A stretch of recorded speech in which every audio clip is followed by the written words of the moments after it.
For the longest time, I was completely against the idea of online training. I was firmly in the camp that great training can only happen in person, and if I'm honest, I was a little bit nervous about the learning curve required for all the tech. But since the world went mad in 2020, I've facilitated hundreds of online training sessions. And what I've realized is that a great virtual training is less about the tech and more about good workshop design. So in this video, I share 5 facilitation techniques that helps make your virtual training interactive and engaging without the tech. Let's get into it.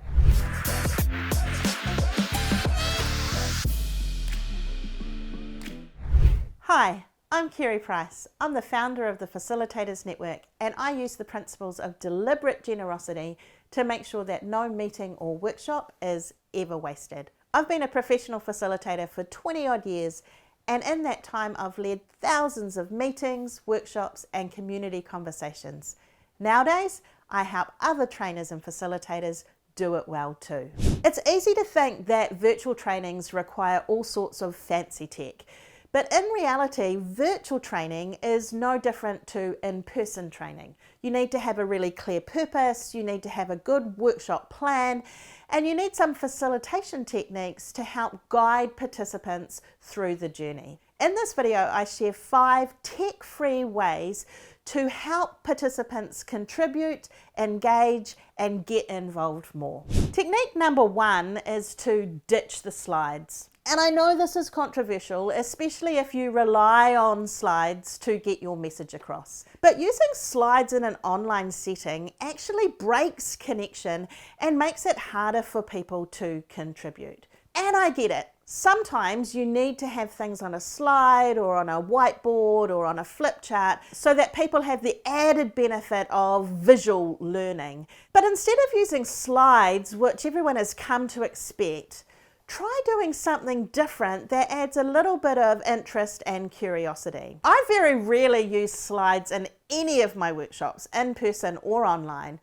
But if I need to get something across in an online setting, instead of using slides, I use index cards, and I put the words or the phrases or the key points that I'm trying to get across by just writing them on a card. So instead of bringing up a slide, creating disconnect between me and the participants, I can just hold the index card up to the screen and they can get the visual experience in that way.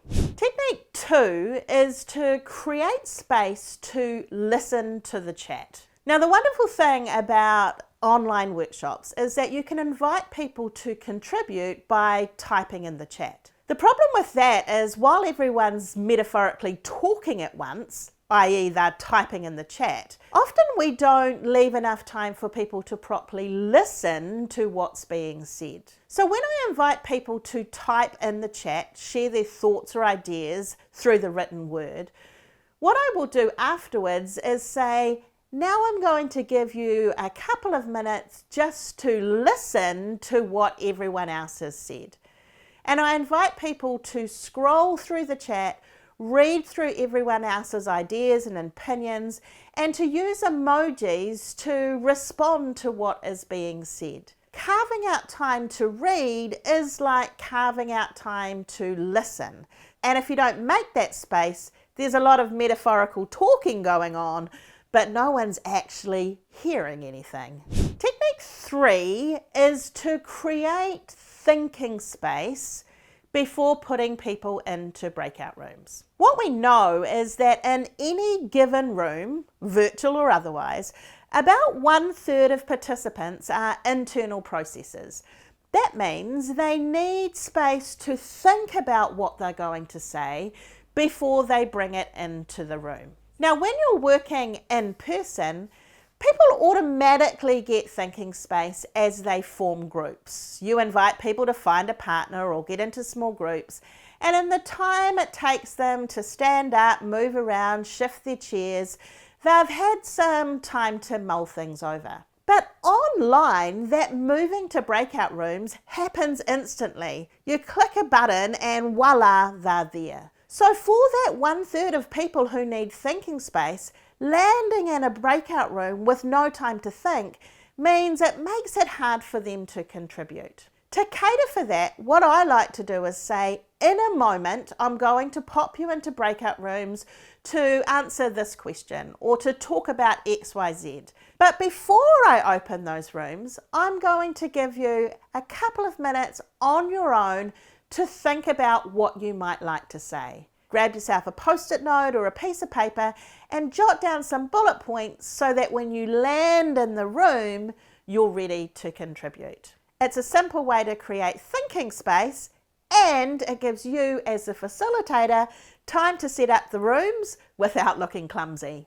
Technique 4 is the star card. And this is something I use to work with or manage the avid oversharer. You know the people I mean, right? The people who have a story for everything, and that story is not 30 seconds long, it's 3 minutes long, and everyone else is starting to check out. Now, when you're in person, it's reasonably easy to master the art of interruption.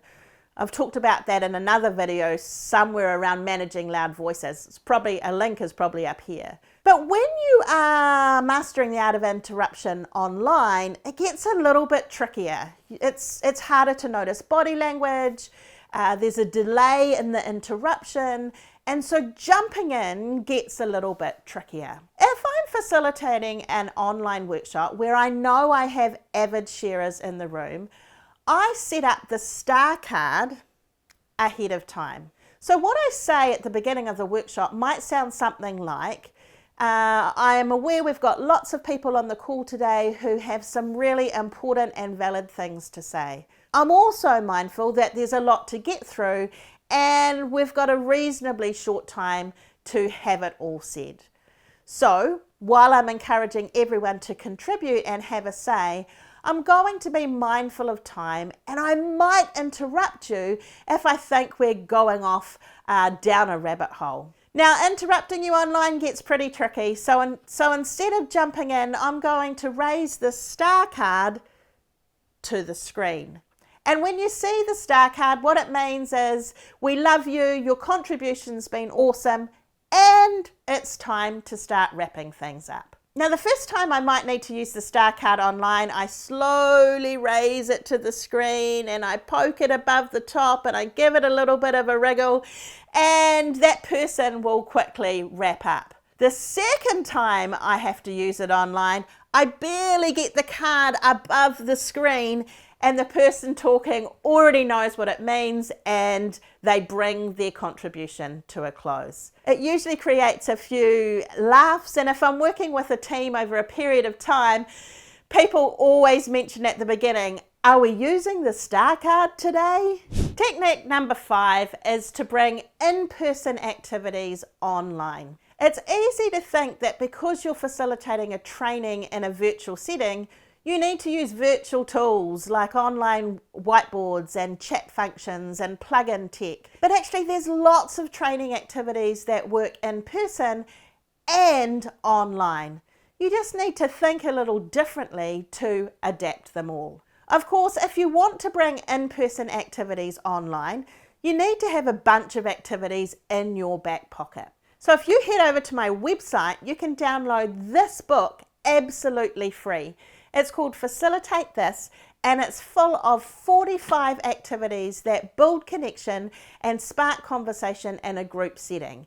They're all activities that you can use in person and online, just with a few little tweaks. The link is in the description below. Go check it out.